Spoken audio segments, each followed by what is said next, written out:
Namo Amitabha. Thank you for joining me for today's practice check-in. Listen, listen, listen. This beautiful sound calls us back to our true home.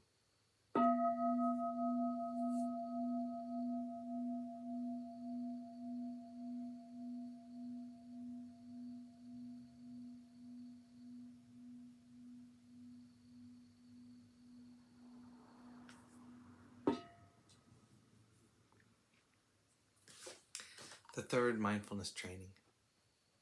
Aware of the suffering caused by sexual misconduct, I vow to cultivate responsibility and learn ways to protect the safety and integrity of individuals, couples, families, and society. I am determined not to engage in sexual relations without love and a long-term commitment. To preserve the happiness of myself and others, I am determined to respect my commitments and the commitments of others. I will do everything in my power to protect children from sexual abuse and to prevent couples and families from being broken by sexual misconduct.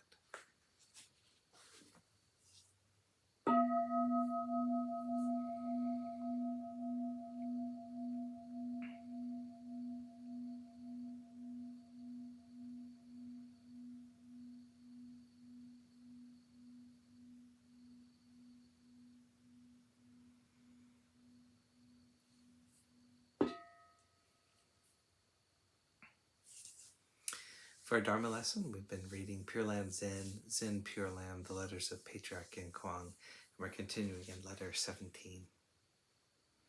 You've planted wholesome roots in previous lifetimes and belonged to a family imbued with Buddhism for many generations.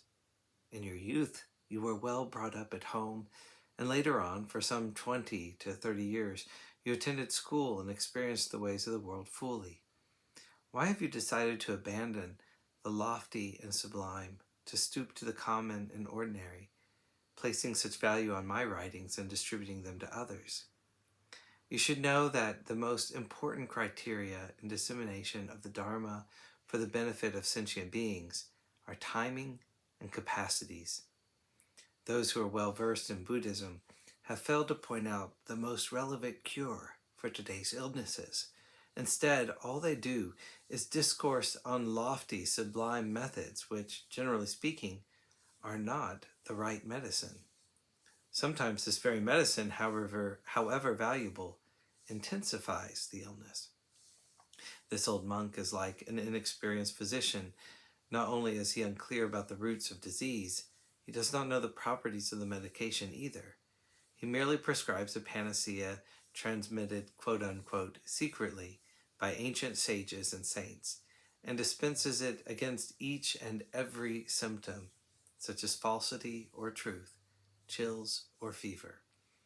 Anyone with faith in the medicine who tries it will recover.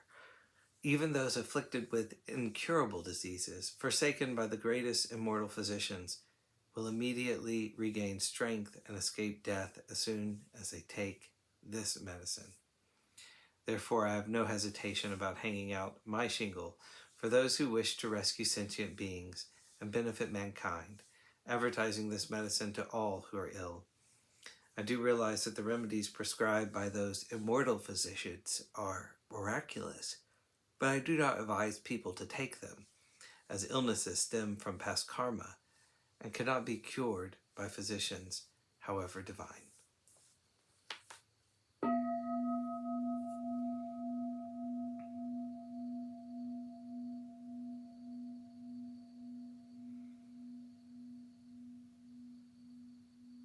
May all beings be well, may all beings be happy, may all beings be peaceful.